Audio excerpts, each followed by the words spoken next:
Hello, Hockey World. It is Wednesday, April 22nd. It's Earth Day. Wednesday, April 22nd, 2020. I'm Michael Agello, and I'm getting prepared for a great Buffalo Bills draft. I'm Jan Levine, and Russ Cohen and I are prepared to be disappointed again as Jets fans. I'm Russ Cohen, and I'm wearing the hat that just makes me sad. And I'm Eichel. You're watching HockeyBuzzcast on HockeyBuzz.com. This is the podcast that comes to you every Monday through Friday to fill you in on the comings and goings in the hockey world. And today, we are joined by the great Dave Starman. And thank you, Dave, for joining us so much. I appreciate it. It's good to talk college hockey, even with the season over longer than any of us expected it to be. I know. But, we're all, we so much appreciate it because anything that gets us away from everything else for an hour or even 5 minutes is a great thing, right? Absolutely. Nice little distraction for all of us. For sure. So how have you been taking care of yourself in this period of time? Is your family okay? How are you guys doing? No, everybody, thanks for asking. Everybody's been good. And, my older son is a freshman at UMass, so he's been home doing the online thing. And my youngest son is a tenacious little 05 defenseman who cannot wait to get back on the ice, but he's been shooting a couple hundred pucks every day. And Jeff Lavecchio, who used to play at Western Michigan, has sent him a great workout program to do some all-five stuff, a good three-phase program. So he has really bought into that, and he's grinding it out. So he's been good, and my wife and I are just, we talk a little hockey, we watch the news, and we stay inside. Well, there you go. I appreciate it. Mike, go ahead. You can start. Yeah, Russ, go ahead. All right. So Dave, first question is, for the kind of year that Cornell was having, and they've only had – you're going to kill me, Mike Cornellian, come on. A couple of those kinds of years ever. It had to be a kind of a crushing blow for them because they were a really good team. I mean, you saw them a lot more than me, but I did get to see them live this year and was very impressed. What's your take as far as how people are going to look at it historically? That's a great question because I think that with no playoffs and with no NCAA tournament, where do you rank a team in terms of history is sometimes harder to do. But when I look at Cornell, first of all, I love the way Mike Schaefer runs his team because he's got such a consistency in his approach. But on the other hand, he's not been afraid to venture outside the box a little bit. I mean, I know he likes his bigger, stronger teams, but he's not afraid to put speed in there. And when he does get speed going, and when he does get those high-end players that he can really utilize, he can produce some really good teams. And we've seen those in the past. And the one thing I look at Cornell and North Dakota as similar lines this year in terms of this. Nobody will ever doubt their work ethic. Nobody will ever doubt how well coached they are. Nobody will ever doubt the theory of play or the style of play that they have. And when they have players that can finish, they become really good teams combined with themselves getting saved. So I just think for Cornell this year, it was a really good magical run. It sets the tone for next season. The ECAC continues to be a tough conference. And I think I almost want you to say that again, Dave, because even recently, and again, I covered Princeton on and off for about 20 years. I mean, I go only like 3 or 4 or 5 games. That's it. I can't go to every game. But even this past year, I had somebody say, well, it's the ECAC. And it's like the ECAC has been really good now for just about a decade. Here's the thing. I think the ECAC gets a little bit of a bad rap at times. And I have watched that conference a lot. In the 4 years I was scouting for Montreal, I spent a lot of time in the ECAC because there were a number of really good NCAA free agents that were floating around the league. Plus, you had some pretty good drafted players in there, too, that you had to keep an eye on. So, and Princeton was certainly one of them. Ron Fogarty's done a wonderful job at bringing in some high-end kids there and making Princeton a pretty good program. So I do think it should be known that the ECAC is a good conference to play in, and it does produce some pretty good players, and I think that'll be borne out by the fact that a kid like Morin Barron should go on to a pretty good career. And, you look at the Sturm kid out of Clarkson, I think he's going to have a nice career. And the kids that all came out of Princeton, they've all touched the NHL a little bit. And those are kids that you may see more of. Dave, I'm curious about what is going to happen in the near future regarding the NCAA, because we've heard about college football possibly getting shut down. We've heard, the possibility of the hockey season being moved to January and playing deeper into the spring, or maybe not even happening at all. Nothing is certain right now. What are your feelings on that, and how do you think that's going to affect top prospects like Cole Caulfield or Spencer Knight, who didn't sign with their NHL teams and decided to stay in college? Okay, so let's go with the first part of it, what the season could look like. I mean, I know for sure this would have been the week that we would have all been in Naples for the NCAA meetings and the American Hockey Coach Association meetings, and a lot of the scheduling issues get discussed there. I know all these conferences are now on their Zoom calls and discussing what to do with a truncated season in case we don't play in the first half. And to me, the biggest issue right now is you've got 6 conferences all with a different number of teams. Some conferences have an even number, some conferences have an odd number, but we have 60 Division I teams. There's a part of me that thinks that if you could somehow get 6 conferences of 10 for one season, if the season had to get truncated, you could probably come up with an even schedule starting in early January, going straight through the end of March. That's 12 weeks. Yeah. So you could probably get a good 24-game schedule among these 60 teams and balance it out fairly well. And then after that, just maybe even skip the conference tournaments and you go right into a national tournament with a pre-predicted formula or pre-performed formula. So I think that's a part of it, and I think that's what we may have to be looking at. In terms of the guys you mentioned, a Caulfield, a Spencer Knight, that decided to go back to school instead of signing with their NHL teams, to me, there is not a bad reason to stay in school for another couple of years. To me, goalies develop later. It's a late matriculation position. I think if Spencer Knight spends 3 years with Mike Ayers at Boston College, not only is he going to come out as the prospect we all think he is, he might come out better. And that's the effect that Mike Ayers can have on goaltenders. And you've seen that with some of the kids that he's produced. And for a kid like Cole Caulfield, I mean, let's put it this way. Wisconsin's season probably wasn't what they wanted it. His season was good, but it probably wasn't what he wanted. I think for Caulfield, a smaller kid, for a chance to stay there, to stay with a guy like Tony Granato, who played the same kind of game Caulfield did in college, to continue along that path, continue working out, continue on the strength program, I think that makes him that much more effective when he decides to turn pro. It's about being ready, and it's about leaving to go play in the NHL and be ready to play in the NHL. And I think for Caulfield, it's a good decision to stay around for a little bit longer. Oh, for sure. I mean, one of the things that was interesting, I don't think this affects college. I mean, my daughter's entering college, and next year, and Cornell is she's down to two offers, and she's looking at Cornell and Lehigh. And but one of the things that is interesting, I saw this article the other day that the NCAA is thinking about lowering its standards actually for college players that are entering, as far as grades go, because of the coronavirus that's going on. I don't. Hey, that would have been great. I could have gotten into Harvard if that was right. I could have gone to Cornell then too for hotels. Yeah, exactly. But I think the interesting thing about the whole thing is, I don't think this does affect some athletes, maybe not hockey players so much, but yeah, I mean, I think moving the season like that makes a ton of sense. I mean, why wouldn't you do that? You're only, like you say, you're only talking about 12 weeks here, and these players, they're really not going to jump into the NHL in the middle of the season anyway.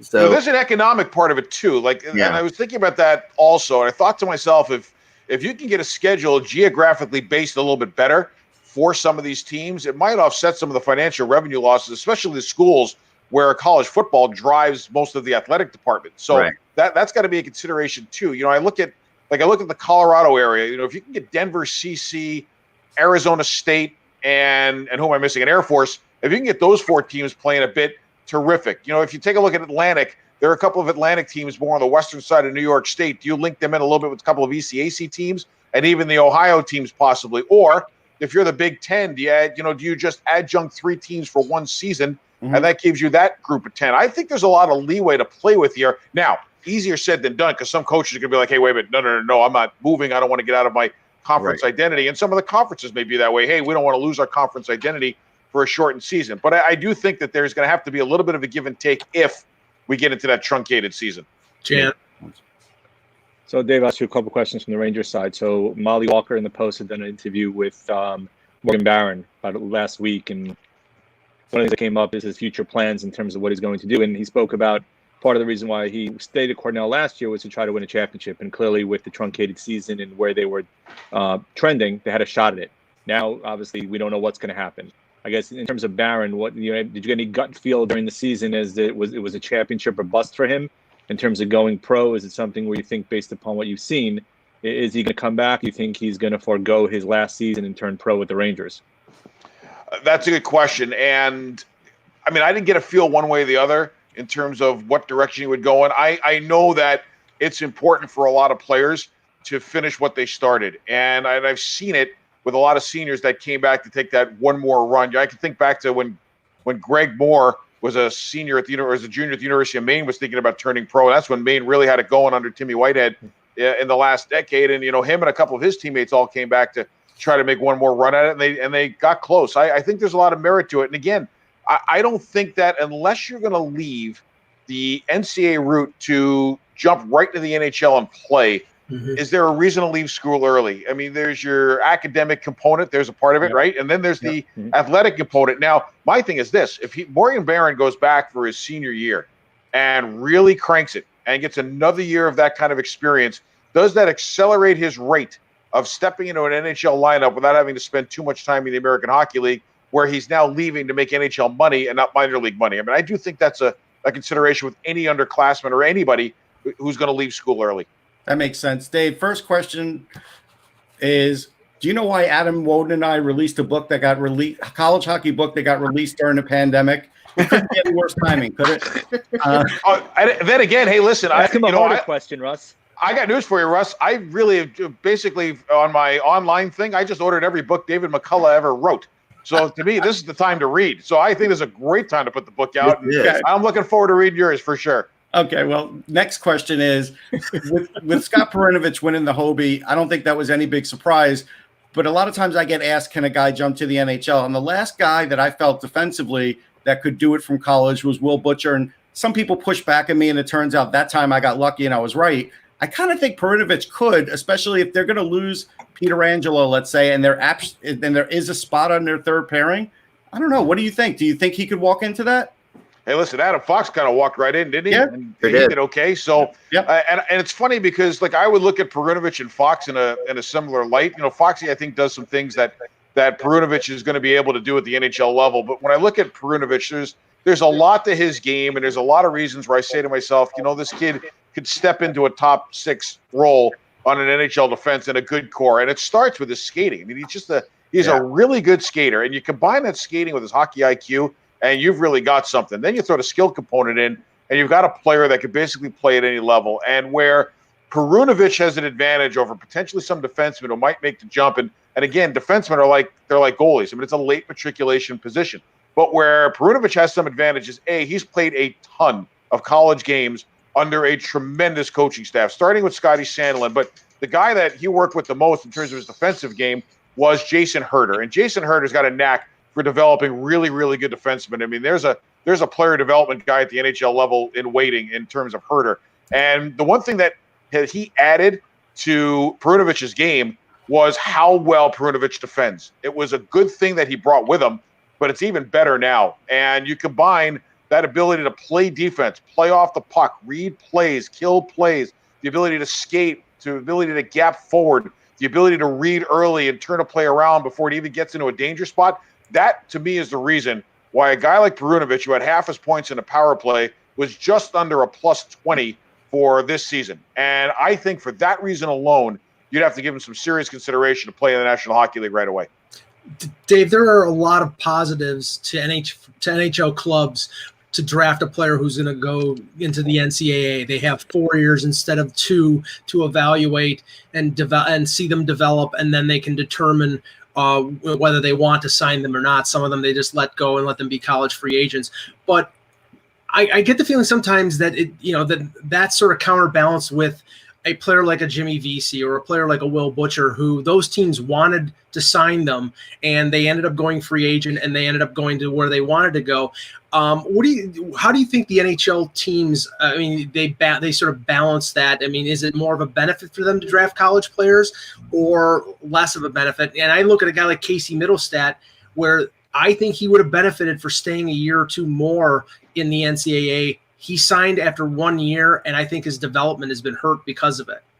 It's a good question. The development component is interesting. Craig Button, who I have the utmost respect for, and I was lucky enough to have worked for his dad a little bit when I was first starting my career. His dad was a brilliant scout. Oh, yeah. But the one thing about Craig, and he said this on a podcast recently, he said, if you're going to draft a team, you have to have the development component to go ahead with the drafting of that player. They've got to work in concert with the player. So if you've got the development system prepared to help that player along, then by all means, go get the player. When you bring him out and he's ready to come out, you've got the ability to take it to the next step. I thought it was a really good point. When I look at Casey Middlestat, and again, I don't know the inner workings of what Buffalo was thinking, but I look at Casey Middlestat and I say to myself, there is a kid who who was really on the right track. He did a lot of wonderful things. He was great coming off the half wall. He had great explosion with the puck, coming out of those areas, coming out of quiet zones, got to the net quickly. There are a lot of good things he did, and his World Junior was great.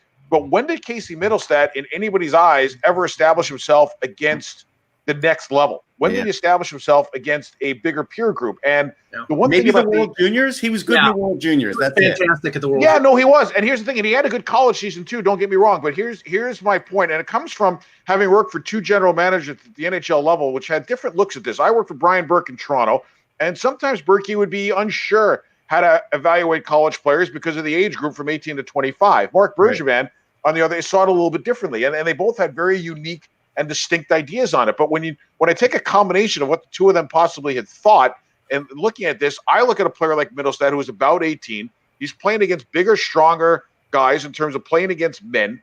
But, Berkey's point always was the 24, 25-year-old are those NHL guys in waiting that Middlestat is playing against. So do you get a fair evaluation of how that guy will do against a bigger, stronger man-type player? And, my personal opinion is if a guy can stay in school for a couple of years, great, because it really allows, the training component to come in. It allows the physical and especially the emotional maturation of the player to move forward. So for NHL teams that are looking to draft players that are going to play the college route, I think it's a great route for them to go because, like you said, you get those 3 or 4 years where that kid can grow from an 18-year-old prospect into a 22-year-old National Hockey League player.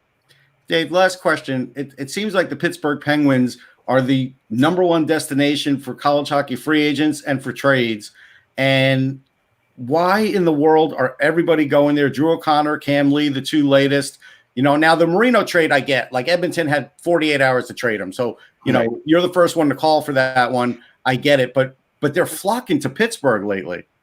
I think Mike Sullivan's got a lot to do with it because Mike Sullivan understands the college athlete, and that's a big part of it. Plus, they had a lot of guys in their front office that also understood what college hockey's all about, starting with Billy Guerin, who recently departed to Minnesota. But Pittsburgh's also got, then you get John Hines, who's in their minor league system. They've got a pretty good development system, and I think that's what attracts the players in terms of the minor league level. But I think just Mike Sullivan as a head coach would attract any. I don't care if you played on the moon. You'd want to go play for that guy, right? So that's a part of it. But they've established a good niche in terms of bringing on those college guys. And the college guys they brought in have been good. They scout well. They evaluate well. They're really good with their people skills in terms of getting the right players in. And I love seeing what teams like Pittsburgh has done, what the Rangers have done, what Boston has done. There's a lot of teams out there that have really cornered the market on the college player. And it's like anything else. It's how much time you invest into that level with people who have been through that level and know it that makes you really successful in that department.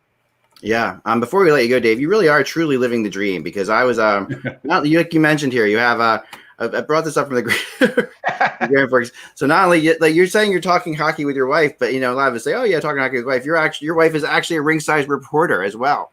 And she's the one with all the Emmys too. Like sometimes that can be a little intimidating when I look at the mantelpiece and I see three Emmys out there, and the only thing I've got is the one puck for my one college shutout. It can get a little tiring sometimes to keep hearing about it, but.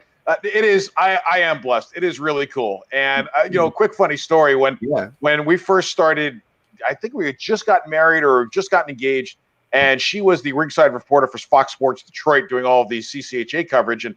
And I remember when things got serious with us, my boss at CBS Sports, who had known her when she was at ESPN, called me up and he said, "Hey, we're thinking about adding Shireen to your crew as the ringside reporter. Are you good with that?" And I looked at him. I said, "Why would I not be?" He goes, "It's not a lot of guys are going to want to go travel around the country with their wife for work." So we had a good laugh about it. And I said, no, Brett, it adds to the coverage. And we laughed about it because, when I first started in 03, 04, she was at Fox Sports Detroit.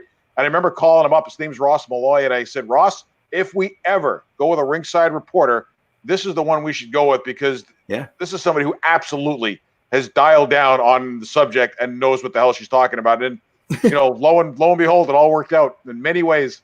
I think that's amazing. I mean, really do. Great story. Just having, I have a wife who in my wedding vows promised to watch hockey, and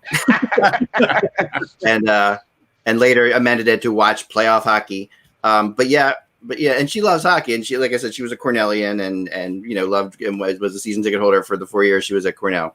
But I think it's so cool when you can share that with the person you care about the most, and it's really got to be a lot of fun. And you guys obviously both want hockey to come back for the same reason, right? Well, here's the neat part about it. It's, we kind of joke like when we're doing game prep, it's like, pulling those all-nighters to study for an exam in school and that kind of thing. So that's been the fun part. And you're right. It's great to have somebody with a common interest, and she turned into a great hockey mom, which is important. That's a good thing too. But the one thing that I give her so much credit for, and it's becoming a lost art, and I'm sure you guys have seen this too.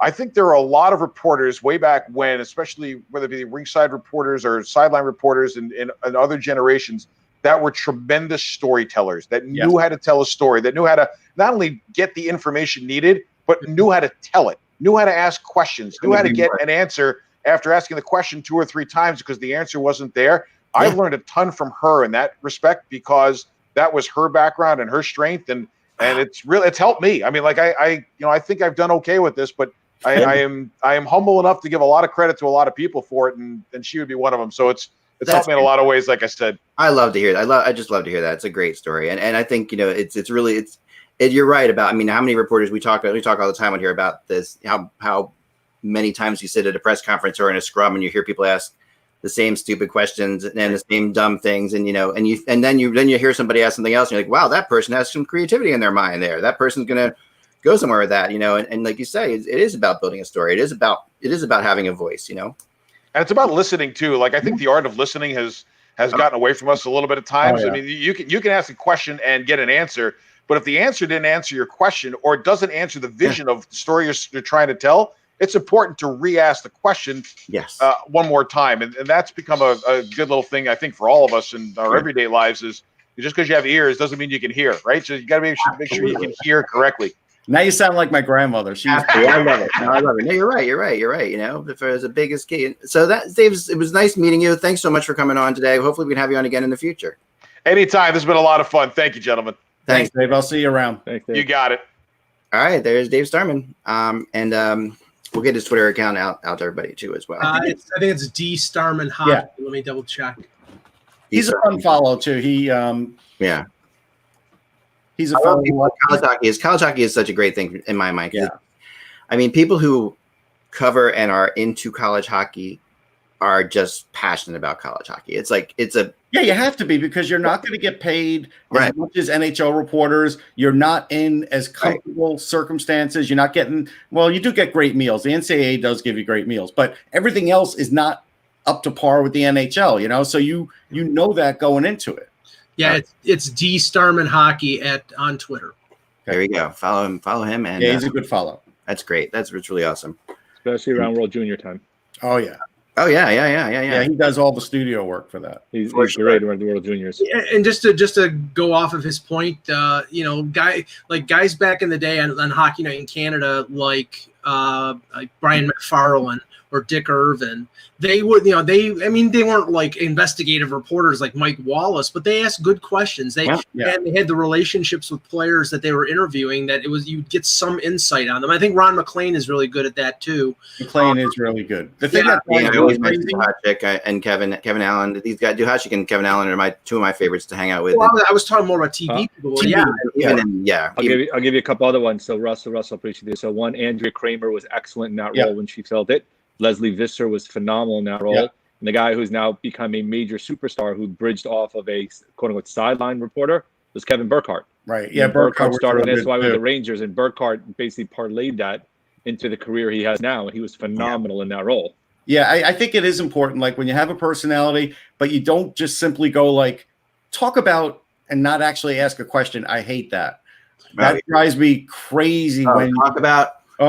We've joked about this many times, Russ. My thing is talk about, and my other thing is, how did it feel? How did it feel to win? Right? Like how actually not how did it feel, but the qualitative part of it. How hard is it? That's the one I don't like. Right. Like how hard is it to lose in double overtime tonight? That's usually the question asked by like a local radio station. Not really.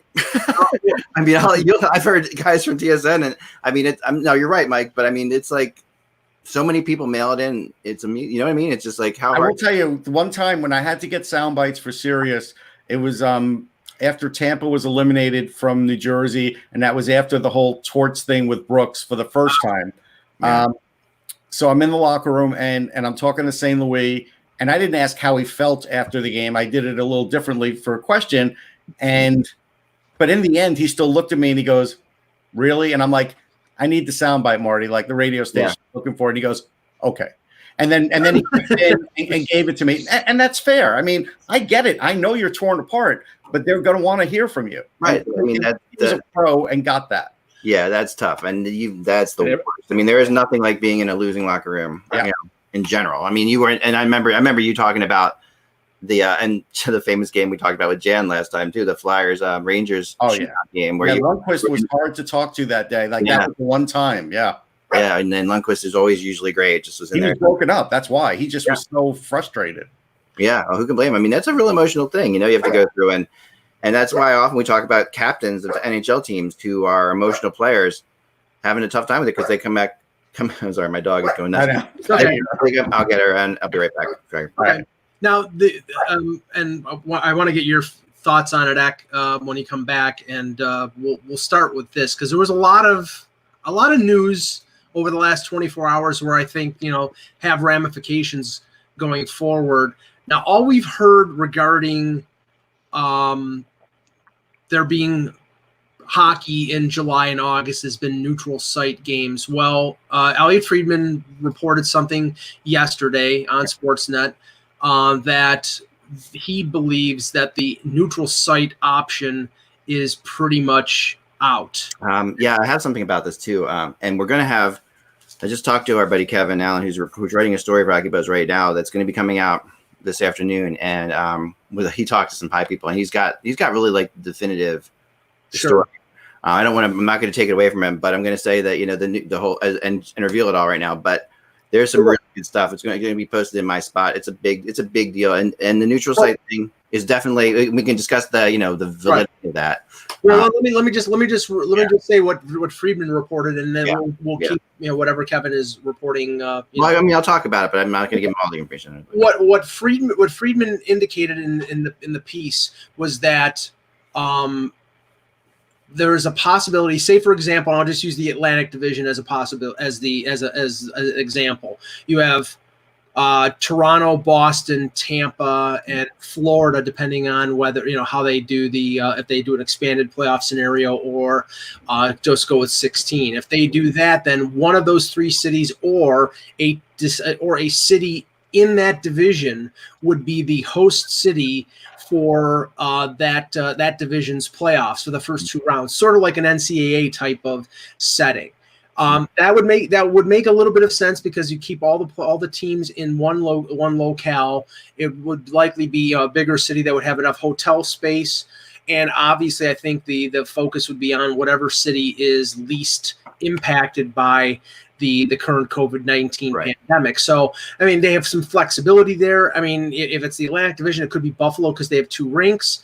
Toronto would be problematic because we know that they would have access to Scotiabank Arena and the Ford Performance Center, which is the practice facility. And if there are no fans, then it doesn't matter what fan, how many people you can fit in the stands because it's going to be empty anyway. But I think that's encouraging because they wouldn't be thinking of that next step if there wasn't going to be games. Right. No, that definitely is the case. And I think that, a couple things that, that we've been talking about, and I'm going to stick with some of the things I've been saying. A couple of those things you'll see are going to be a little bit more like, realistic in terms of how long this can go. This can go a lot later in the year than we thought, than people have been saying. They can shorten the next season, or maybe not shorten the next season, but they can definitely start it a lot later than you would expect. Right, compartmentalize. Yeah. And they're going to need, and if they don't have fans in the stadium in the seats this year, at all, which is possible, depending on how everything plays out, of course, that the more fans you get in this year, and this is something that, I just kind of, Kevin and I were just talking about, it's not part of the story, but just something to surmise. The more fans you get in this year, if you can't get any in this year, the more you can shorten next year's season, basically, because that's what it comes down to. Like, it's a revenue thing. You try to get ticket prices somehow, right? So if you get, there is I think what Friedman said about there being like 3 games a day type thing, kind of like the Olympic type format, is very real. I think that's going to happen for sure because there's no reason not to do that. Right. with everybody being home all the time pretty much anyway. Yeah, I mean, you have to. I mean, there's all so you can air it on networks, right? You have NBC. Well, that and the network quicker that you doesn't can really do it, have the any better. programming, so right, you can use it on other the affiliates in order, if you need to try to figure out a way to get if you're getting live broadcasting, which may not be existing in other sports, right. quote unquote captive audience for a sport that maybe hasn't had a captive audience too many times. It would be interesting. I thought about this, and I wonder if they could. If you don't think about this, if you don't have any fans in there at all, could you really could you put the games in prime time and hide the scores without any, like, in a similar way? I mean, when you think about like what happens to Survivor or whatever, I think they can. I think they can.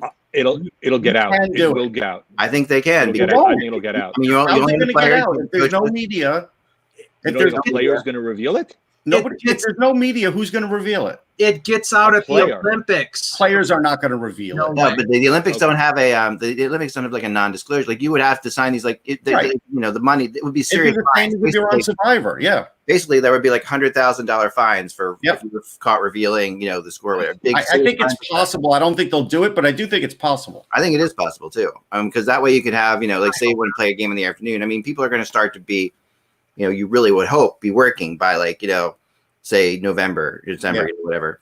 You're going to hope that people are going to be working at that point. And if you're going to play the games in the afternoon, if you're in Georgia, you're working next week. Right, exactly. So to me, that I think that's a very, very possible thing. I do think that, and now the other thing Elliot brought up, and so like I said, check out. Kevin's gonna have some really interesting stuff. About that coming up, and it was just a couple days ago, 2 days ago, basically that that some of these decisions were made. So this is the latest and greatest stuff.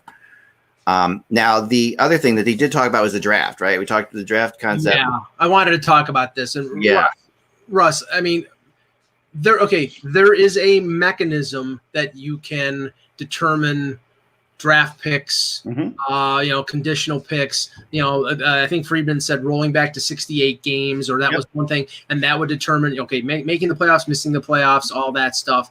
But the problem is that with the draft being like, say they keep the same date that was supposed to be, I think it was 26th, 27th, 28th, or 26th and 27th of June.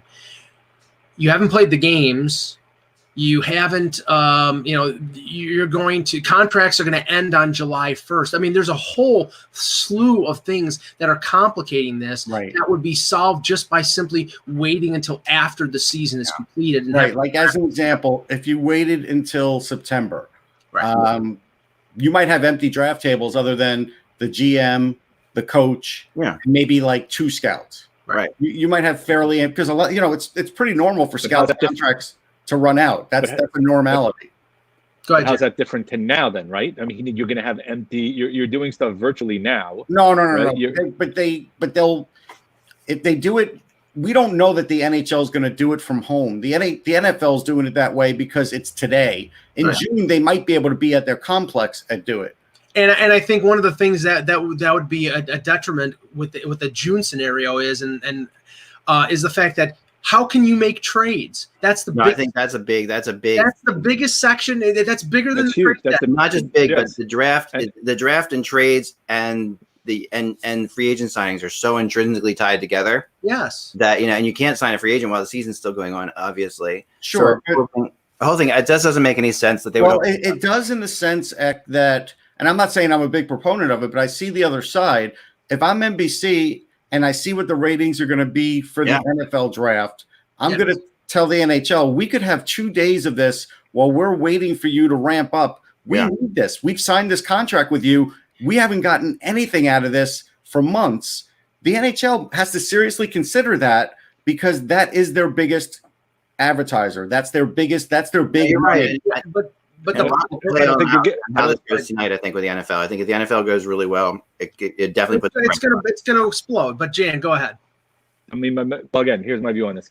So the NFL clearly is a whole, as you know, Russ, is a way different animal than the NHL, right? The NFL is going to draw regardless of when they do it. Right. I understand your point of maybe getting increased ratings. I think the only guys you're going to get you're not going to get the casual hockey fan, even though there's nothing else going on because it's not a game. It's a draft of 18-year-old kids that most people have probably never heard of.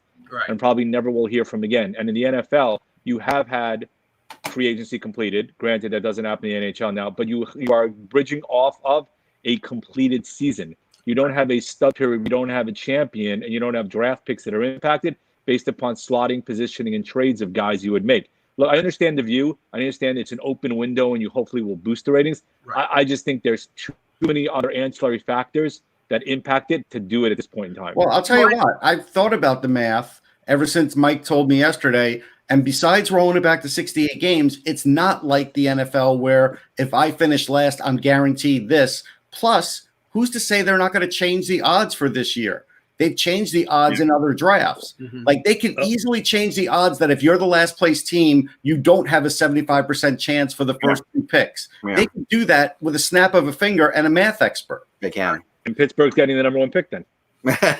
But the thing that I look at, I mean, what draws the casual fan to the draft, to those 2 days that we normally go to and won't be going to this year, and I say that with a hint of disappointment, is the fact that there are consequential trades. Oh yeah, no. I can point out that over what we've seen, Mike's, and since I started doing Hockey Buzz, right. The draft used to not be so trade driven. I mean, there were trades, but it wasn't like like a trade deadline type day like it is now. Those trades are hinging on the reason the trades have picked up so much are for 2 reasons. One, obviously the salary cap's obviously the big reason because the salary cap is freed up finally. And the other thing is the closeness to UFA day. So those 2 things. And that's another factor. It's okay. You eliminate 2 types of trades. You eliminate the player for a draft pick trade because no, you don't. Well, yeah, yes, you do because you can't. Okay, you can't trade the player. Still playing. You can trade. I'm sure. Why not? Why can't you? If his let me explain. If his contract doesn't expire until after the remainder of the playoffs, you can't trade a player who's going to be playing for New Jersey. They might say you can't trade a player who's an impending UFA, but you could trade anybody else if they've got a contract. If they arrange the trade deadline. Yeah, hold on. Think about this. If you're a team that is out of the playoffs, why can't you trade a player to a team? Okay, like LA could, but yeah, but there's a bunch of teams that could. No. But he's talking about players that are still playing. Right. You've eliminated the possibility. Well, those guys won't be playing. And that's huge. I got it, guys. Ready for this? You want to make this exciting? It's not that big. Ready to make this exciting? Yeah. I should not say this because it's going to blog tomorrow because I'm desperate for blogs, but I'm going to say it now because it's too exciting. What you do is you hold the draft, you allow trades, and those trades are effective immediately. Like within this season. So like you're basically opening up the trade deadline for the 2 days of the draft. Right. Trade deadline doesn't count anymore. These players can now be traded. How exciting would that be? I mean, you got teams watching your SP over there.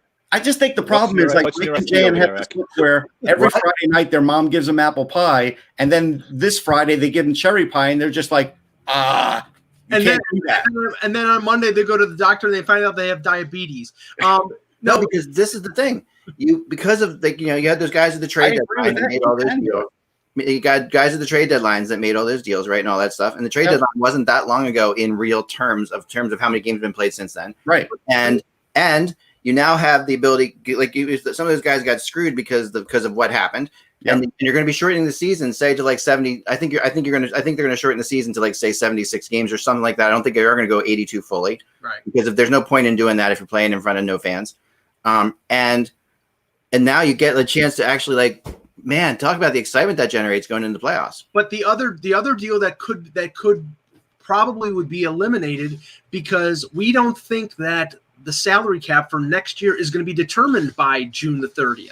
Now, normally when Russ and I are like in Vancouver, when we were in Vancouver last June, the announcement of the salary cap came out the Tuesday or Wednesday before the draft. So everybody had a week before July 1st to know how much they had to work with. We don't know that that's going to be the case. And how can you make trades that affect if New Jersey wanted to trade PK Subban and his $9 million, how can they do that, or how would there be interested teams when they don't know whether they could fit $9 million? I'll tell you how they're going to know if they're going to have a compliance buyout, and they pretty much know now the cap's not going up. They know if they know that, Russ, then that affects the whole thing. I don't think that's the end of the world. I think they can figure that part out by June.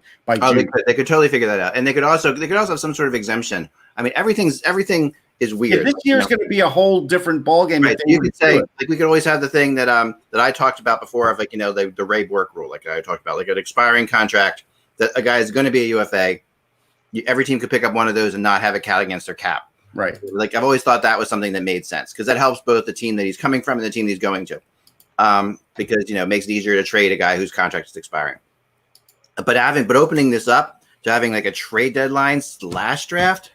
Man, oh man! I mean, I'm excited because obviously we would make some money, which would be nice because we haven't made any for a month. But it would be kind of NHL, but right. No, but it would really be exciting. Like, fans would talk about excitement. Like, fans would totally get into it. Man, I think that's the key. Okay, John Shannon. Go ahead. Jan. I just think you have to finish the season first. Look, I understand the rationale. I understand everything. I just personally think I think you're going to have interest regardless. I think you need to finish the season before you start focusing on the next season. That's just my view. And we did see a report around noon from somebody named Andy Slater, who covers the Florida Panthers. That in a conference call, the president of the Panthers said that that games will be played at 4 or 5 neutral sites, limited no fans, and that the NHL is restarting in July. So it's not really. He also said it's not finalized. So right now, John. But the guy who gave the info, I actually had July. Go ahead, Jan. Go ahead. So the guy who gave the info, who's the president, his sister-in-law used to work with me. So he's pretty much straight above board. He's not going to start revealing stuff that hasn't been really discussed. Right. And he's in a pretty strong position with the owner of the Panthers. So there's clearly discussions at the higher level of this being a possibility in line with what we've seen out of Friedman and Shannon and everybody else. Sure, we don't doubt that, but it's not finalized. That's the point. and Shannon. No. Well, yeah. Shannon as much just said so in a tweet. He said, discussion of hockey in July, whether neutral site or centralized, is just that discussion. As it has been mentioned on numerous occasions, the NHL has and will consider any possibility. So they're things are changing, so you can't commit to anything. So all this is like, even Kevin, who's got story, and I've been saying forever that Canada Day is the day they would start the season up again, because that's what I heard, which is actually I think the clear message here, Eck, is what I said a couple weeks ago, and a lot of people have said. They will play on the moon if they have to. They're going to finish the season. Right, but the other problem that they're going to incur, and they're going to have to plan for it, is when this all happens again in December. Right. And so maybe December is an off month. Maybe December and January are off months. I think that they're going to have to plan for that ahead of time and put it in the schedule, because you're not going to be foolish enough to actually schedule games in December when you know that history is going to tell you it's going to be a problem along with the flu next winter. Like, there's the thing I've been saying for a long time, right? And I was like going crazy the other day when we had Kevin on here, because he was hearing different things at that point, but things may have changed. I mean, the concept here is that you can't. New York and LA, California's already said no live events for the rest of the year, right? Right. New York has basically said that, right? I mean, I don't know what they're basically where they canceled all concerts, parades, no live at the end of the year. So if there are no live events, don't use the word canceled. It's a bad term with Ticketmaster. Yeah, it's gonna be postponed. Yeah. But I mean, if you really can't put anything in New York and LA till the beginning of 2021, then there is no point in racing to get this thing done before the middle or even the beginning until December. Like, you could take December off, like you said, Russ. I mean, right. You're going to need if you had a month off between hand, that's fine. But if you get it done by December 1st or December 15th, there's no point in trying to get this done starting earlier. Yeah, but they're not going to let 2 venues hold the entire league hostage.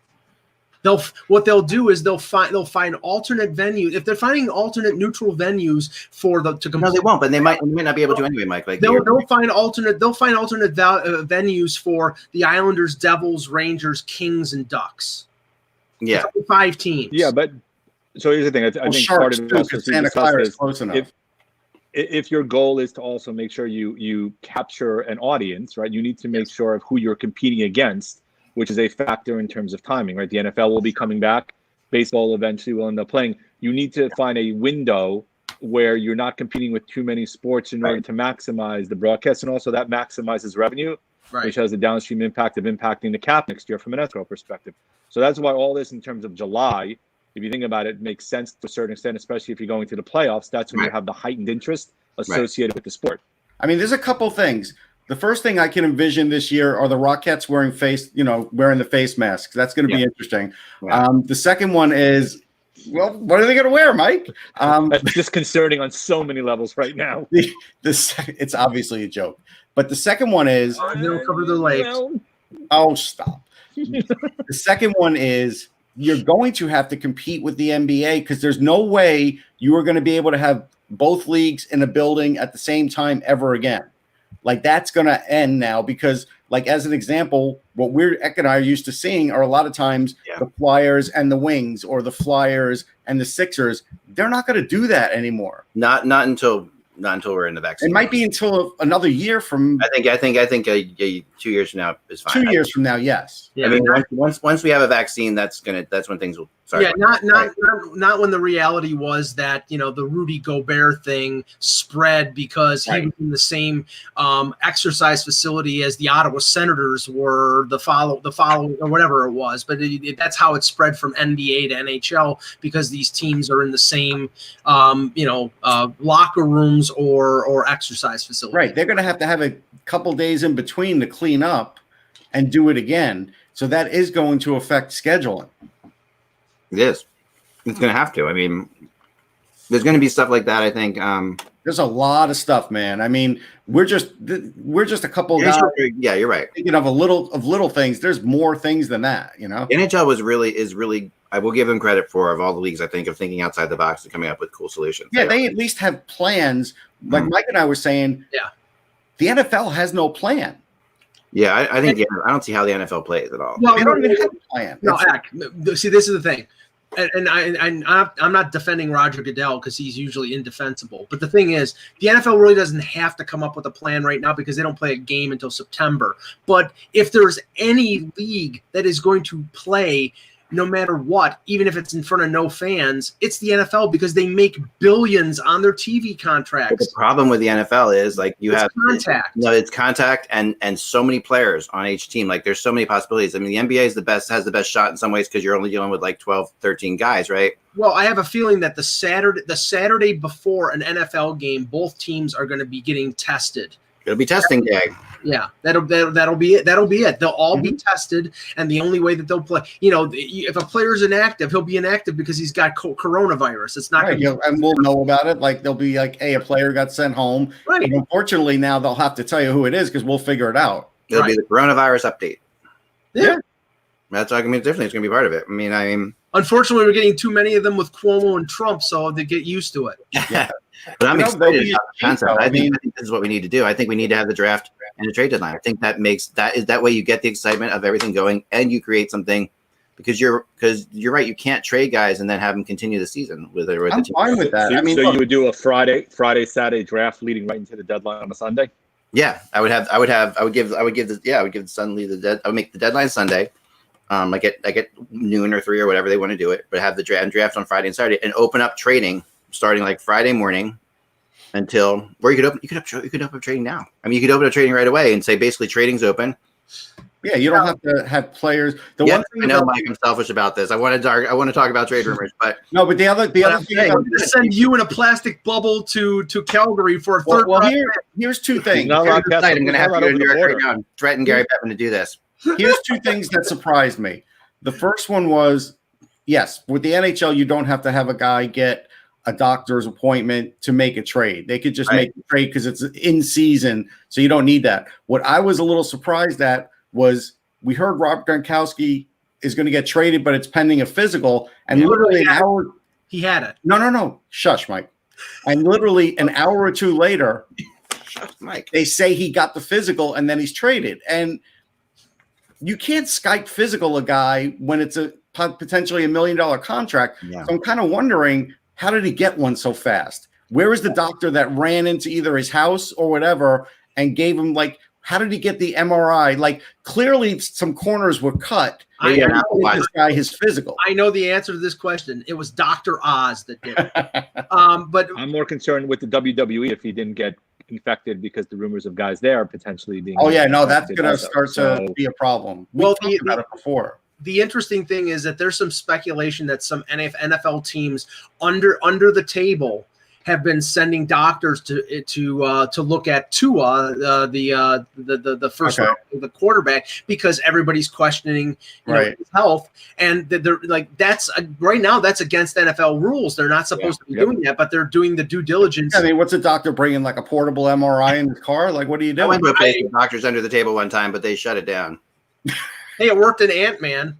Yeah, maybe. On that, guys, I'm going to go on that note. All right, Jan. Yeah. We should talk about the Devils. Yes, let's talk about the Devils. So Gerard Gallant, I am told, and it's been reported by other people as well, so it's not just me. I don't know if I broke it or what, but I was told it.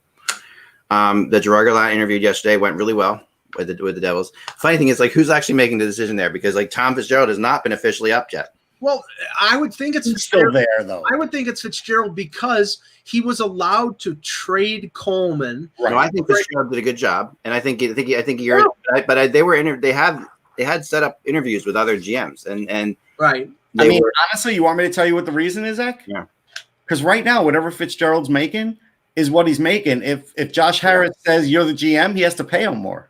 Right, and Gallant's not going to be cheap. This is like Don Waddell paying him two for the price of one. Right, GM salary for he's gonna wait until he has to, when this contract runs out, and has to officially name him the GM, so he could then pay him. He's not going to give him the money now. Yeah, no, you're right. I mean, I think this is the no, I think I agree. He's not going to give him the money now, and but yet they haven't officially said no who's doing it. And I talked to some possible other candidates out there that I know of that for this job. I talked to 3 different guys.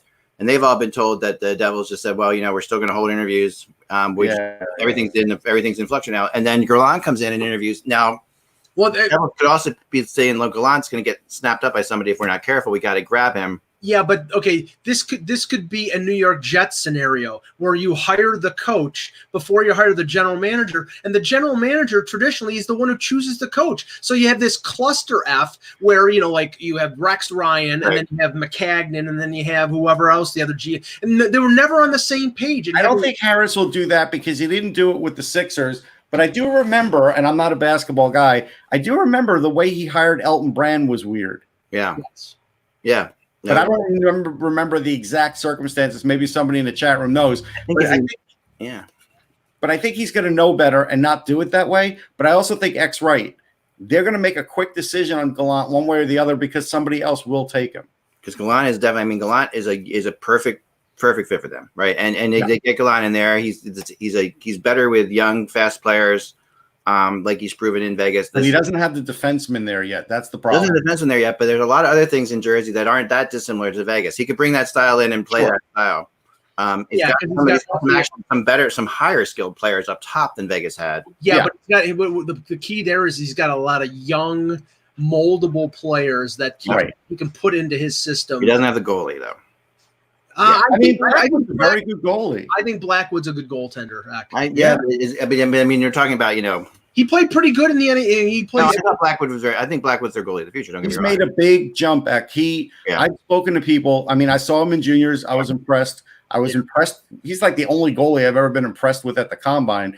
But then, in the AHL, he had some ups and downs. But they changed their goalie coach. I want to say a year ago, the Devils changed their goalie coach. And it made a big difference with the way Blackwood was sort of working out. He wasn't necessarily working out as a goalie would. He was working out like as a world-class athlete kind of would.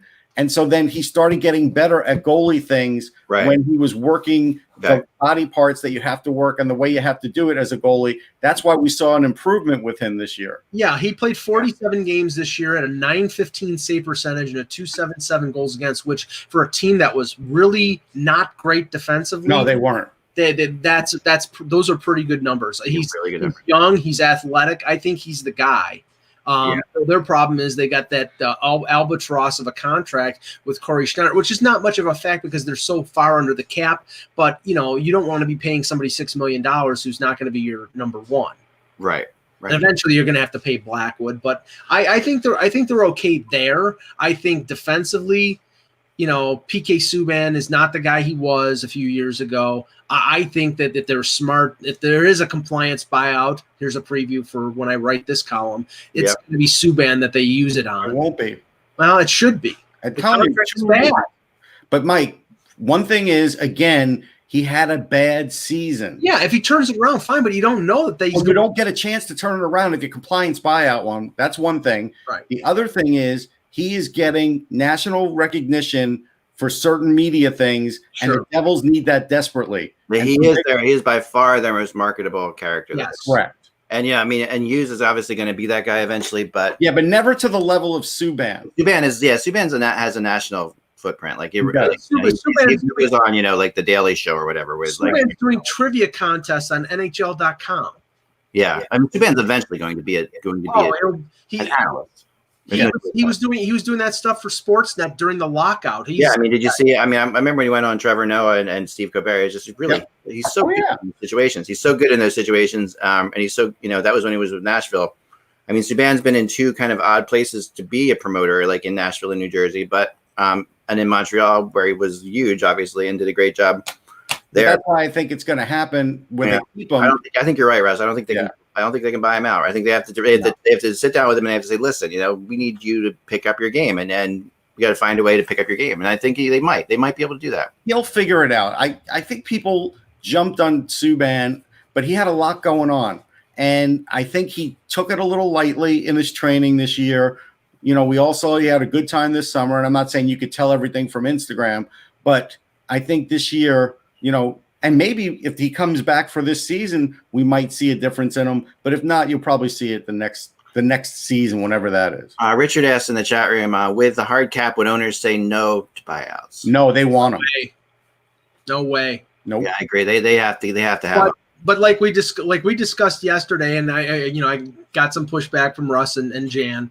I think that teams like Toronto, who are have big power in this league, who don't really have contracts that they benefit from buying out, that they're going to say, okay, we're going to get nothing out of this. There has to be, if a team doesn't use a compliance buyout, that they get some sort of credit either against retained salary or against somebody on LTI, like a credit of some. I think you can see it. I think you could see a trade buyout scenario like we saw with the Orpik before. I think you could see that. That almost circumvented the cap, but the NHL did, but the NHL allowed it, which was still astonishing to me. I mean, the NHL investigated it and said it was it was like, okay, Colorado bought them out, and then all of a sudden, a couple months later, the cap said, oh, well, he's out there and we can sign him, and we didn't plan on doing it.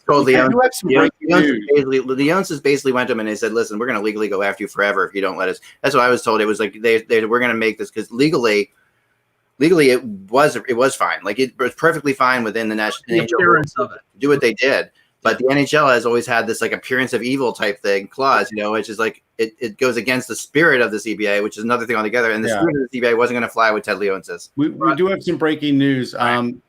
Yesterday, and if you remember, Eck, I brought this up probably a month or two ago, but definitely at the beginning of the season when I was saying that the NWHL was going to be fine, and these players that left the NWHL were eventually going to come back. Yep. Well, the NWHL now is starting up a Toronto team. So now recently, within the last hour or so, the PWHPA says, we're not going to make it us versus them, but we're going to come in next season, full force. Here's the thing. The NWHL is paying right now, and they're talking to people right now. Unless the other league has venues lined up and teams and a schedule, the NWHL is going to get all the top players. There's no question. I mean, this might be two very wealthy ones that go the other way. To even be able to pull this off and be able to make an announcement right now in the middle of this pandemic for the NWHL shows a lot. Yes, and they're in the driver's seat now. If there are some great players that have a grudge with the old league, sure, they'll stay with the other league and hope that what they're saying will happen. But if you're a player that doesn't have a stipend, you're signing with the NWHL. And so they're going to have a full roster from Toronto. Trust me. The problem with this whole women's hockey professional thing is that there needs to be some people who are a little bit less selfless and selfish in the whole thing, to the point where, and I'm not saying that they're not selfish with legitimate reasons. Like, there are legitimate issues that they have. That they're no one's being a jerk here, but someone's got to be beyond a jerk and take a step and give up something for the betterment of the whole. There has to be a way to make this work, because you are going to throw the baby out with the bathwater if you're not careful. You really are. It's so weird, because like in this statement, the PWHPA is saying, hey, simply put, the opportunities the NWHL will provide may be good for some players. Yeah, they'll be great. Kidding? No, right. But then here's how they turn it. But it's not the opportunities that we want for our players or future generations of young girls who will play the game at the highest level. Guess what? Unless you're outbidding them, you're going to lose a lot of those people. How is this not the opportunity? I mean, to play in Toronto? I know. Toronto is like an incredible opportunity. I know. I don't understand the marketing of that statement. I hate to say this, because I know the people at the top of the the PHW, and then them too, and they're good people. But it's like, you got to step back for the betterment of everything. I mean, even if you're going to have a league, fine, then just deal with it in the background. To say that and pretty much challenge them. The problem, maybe the NWHL has to step forward first and concede some things that are really pissing them off and make some things better. Right. Maybe the end.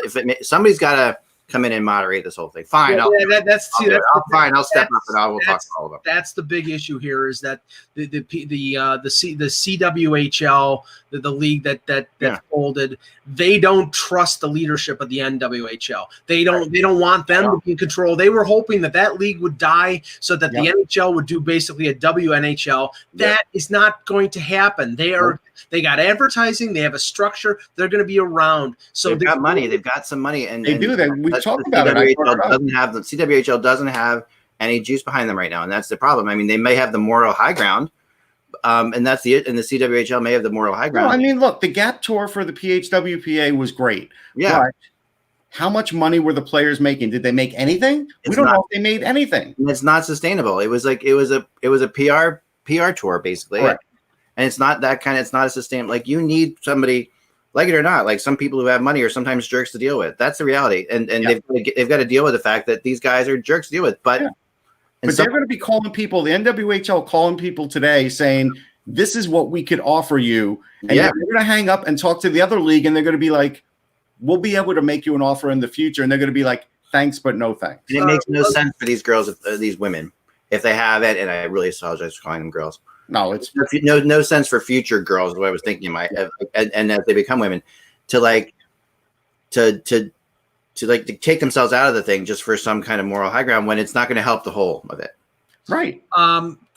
Chris Johnston just posted something related to what we were discussing, and he did say that NHL teams would have to decide fairly quickly on whether the draft would be held in June, simply because teams would have to collate all their information and get it ready for the draft. When, I think right now everybody was thinking the draft would be in September or October after a season was completed. Also said trades could be limited to those exclusively involving picks, so that wouldn't involve players. That's dumb. It's dumb. It's a dumb way to do it. And I mean, I don't agree with that.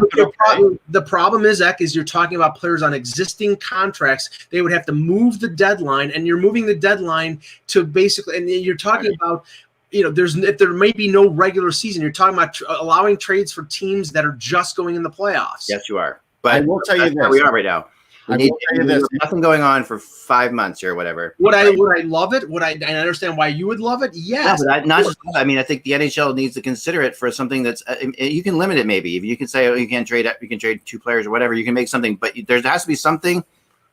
It gives the fans something to bite into. Look, Eck, even if it's a pick for pick trade thing, at the end of the day, if this goes up to vote, I believe they're going to vote for June, because of the contracts, and because the biggest thing the GMs want is they want their scouts to be at the draft, to at least be a part of it, even if it's virtual, to see these guys being picked for their hard work. If it happens and these guys' contracts expired, it's going to be kind of a rough situation. Think about it, like 98% of the guys that are drafted aren't coming into the league right away. Right. 99.8.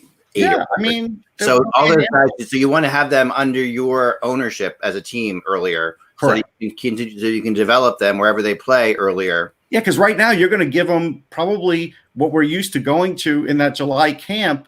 They're just going to get marching orders from the trainers, and they're going to do it remotely, and they're just going to do it via Skype or something. Yeah, the draft has to happen. I think the more I think about it, the more the draft has to happen in June. I know. I think it's going to, and I think that it makes sense. But I do think that, and I think that the question of conditional picks and things of that nature can be solved just by simply rolling back to 68 games.